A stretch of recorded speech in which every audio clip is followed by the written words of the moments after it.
So here's our Nintex Workflow demo site that we're going to use for this webinar. I'm going to go ahead and start out with, let's go to one of the libraries, say the leave request library list that's here. So it's very easy, very quick to create an Nintex workflow. As long as you have the permissions to, all you have to do is click on the list ribbon up here in the ribbon and select the create a Nintex workflow option here. So I'm going to go ahead and do that. Okay, first of all, the first screen that pops up allows you to choose either a blank workflow where you can start from scratch and build a workflow, or, like I mentioned before, the reusability of Nintex is a big thing. So you can choose a pre-existing workflow that's either fully configured, could be partially configured, and start that as a basis for your workflow so you don't have to start from scratch with that. So what I'm going to do now is, let's just say I'm going to take the create a new employee workflow that's already been saved. I can use that as my starting point, so I'm going to go ahead and click on the create button, and once I do that, you'll notice that automatically a set of features is a set of actions is already already dropped on my canvas to be able to create a workflow.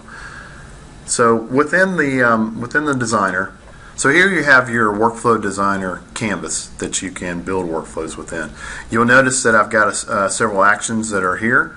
As I mouse over each one of those, it'll tell me information about those. So each one of these is an individual action that you can work with within the within here. All I have to do to add an action to my workflow is simply go over here to the workflow actions menu on the left hand side and drag and drop an action into these drop points within the workflow. So it's that easy to add actions to the workflow. I can also move things around. So in this case, let's say I actually wanted to have this particular notification go under the approved branch of this approval task. So I'm actually going to drop this, move and drag and drop this over here. So you can see very easily, very quickly that I've got that. I can move actions around within the workflow. So once again, I can take these particular actions, drag them to where I need to, and work with those. There are several features within the actions, several actions that you can perform within the action. So if I click on the drop down for an individual action, I get my menu for this. So here's a configure, copy, disable, and delete, and we'll talk about each one of those as we go along. So the first thing I'm going to do is copy. So let's say in this case I'm actually going to delete this particular action first to give you an example. So let's say the first notification action that I configured is for account creation denied.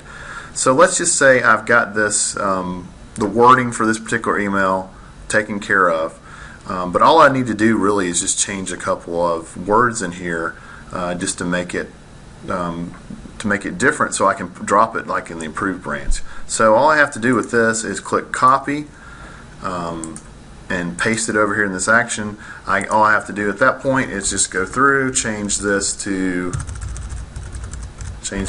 approved, and that's simple. That saves a lot of time, especially when you've got very similar actions that you're creating and using, where all you need to do is just change a little bit of information within there.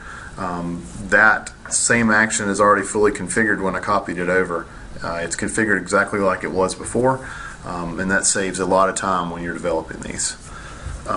Likewise, I can, if there's some of these that I don't need, I can easily delete those. So I'm actually going to copy it, then I can actually delete it. So if I do that, I can delete individual actions, or I can delete all the actions, all the child actions within a within one of these parent actions that are here. So in that case, I'm actually gonna, let's copy this, paste it back in here, and I can actually delete that.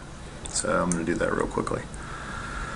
So the next part of the menu for one of the actions is something called disable. What disable allows you to do is basically comment out the action. This comes in very handy when you're doing testing of a workflow, in that I can comment I can disable individual actions or multiple actions. So in this case, I'm going to do that.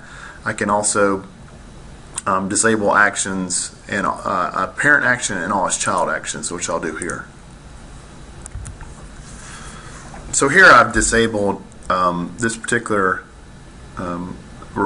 request approval action, and I've disabled it as well as all the child actions related to that. So I'm actually going to go in there and enable those. So all I simply have to do to re-enable those is click on the Enable tab, and Enable option, and here we are.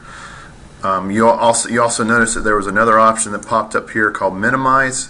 This comes in very handy as your workflows grow and expand both horizontally or vertically. So if I click on Minimize, what it does is it minimizes all the child actions within that one particular parent action. So I'll click on that and you'll see everything is minimized at this point. That comes in handy once again when you're going through workflows, when you're following the path of a workflow or you're working with those, to be able to see, to be able to follow the workflows as they go. So I'm going to go ahead and maximize that. Likewise, once again, I can maximize it as we're going forward with that.